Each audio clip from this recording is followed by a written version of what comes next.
Hello everyone, I am Dr.Seema Gaonkar.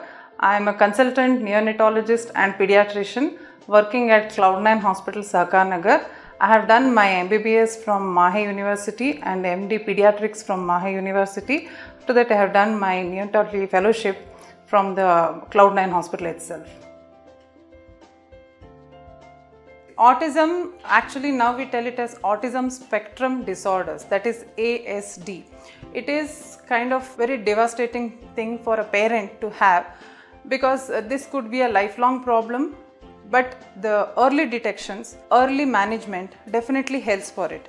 What it is? Autism is actually a developmental disorder in which the baby, usually from the toddler age itself, after 1 year or 1.5 years, you will see that there is some amount of deviation from the normal development, normal behavior, normal emotional quotients.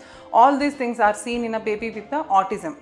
Is it a genetic disorder? Yes, it has certain genetic connections. There are some genetic mutations which happen, but most of the time cause is unknown. In a same family, there are many children, only one child could be autistic, but there is a risk of second child also becoming autistic.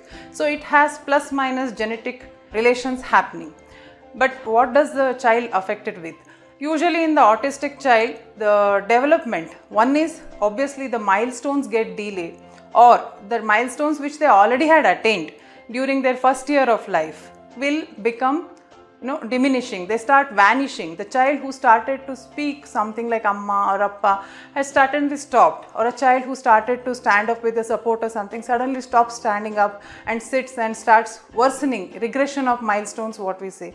That can happen, or they may never get those milestones at all. It is not only about the development, they are also emotionally having lot of other things. They suddenly become too sensitive for small things and they don't show any sensitivity for some things. Like if the mother has got some fire in her fingers and she suddenly reacts, that baby has no reaction if it's like having that autistic spectrum disorder. They also have other things, mainly the social problems, like they can't interact, they don't make the eye contacts, and they will try to be away from the people, the gathering. They get very irritated, or suddenly they show sudden reactions when a lot of people come, unknown people come. And sometimes when the people are of their age, the toddlers are there, they will not be able to communicate with them. They will have some adjustment problems, or they don't just communicate with them, and they don't take turns. Like we see in kids, when they play, they do one thing and the next person will wait for the turn. They don't wait for the turn. They don't know that they need to wait for the turn. So such social interactions, social communications, that also will be difficult for them. Also, they will have certain repetitive behaviors, either finger movements or twitching of the mouth, or sometimes they'll be doing the same work again and again and again and again, same cubes they're putting, removing.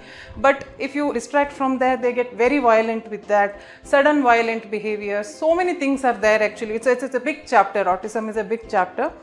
So in general, they behave, they have emotionally different, they have socially little different disconnections, they are developmentally delayed, their speech may delay, all these things. And usually, as this question states, like it's neonate. There's nothing like autism in a neonate. You can't figure out autism in a neonate. This usually, to the maximum, you may be able to figure out before 1 year, 9 months to 1 year. But definitely we can figure it out before 18 months. Ideal time is at least by 1 year to 15 months. So that time we can figure it out. 18 months, definitely you should figure it out so that you can do early interventions. The later it is diagnosed, or later it is figured out, the later the interventions, the damage done is more. And how do you diagnose it? How do you diagnose it? It's not like some blood test you can do and diagnose autism. It's not so easy. And many of the times in the busy OPD practices, doctors have no time, or they don't have sensitivity enough to ask questions.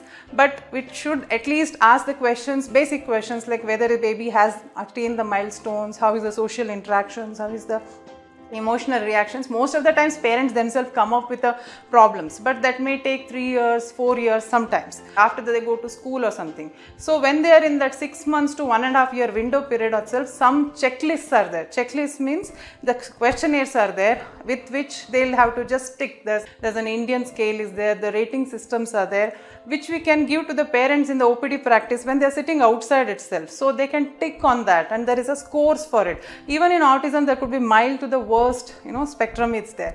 So when they score that checklist, then we'll know whether this baby need to be screened or not. If you think this baby need to be screened, then it's not that in the 5 minutes your baby mother interaction you'll be able to do everything. Then you need to send them to the experts who are called as developmental pediatricians or developmental physicians. Then they have their detailed tools for the autism check. So they will check all these things, not only the development, they look for the speech, they look for the emotional quotient, they look for the social thing, they look for their other tantrums and so many other things. And then only they can be able to tell whether this baby falls into autism spectrum disorders. And it's not the diagnosis which matters, what matters is how you intervene on them. There are certain medications which can help them to calm down, to sleep or other things, but not like a cure.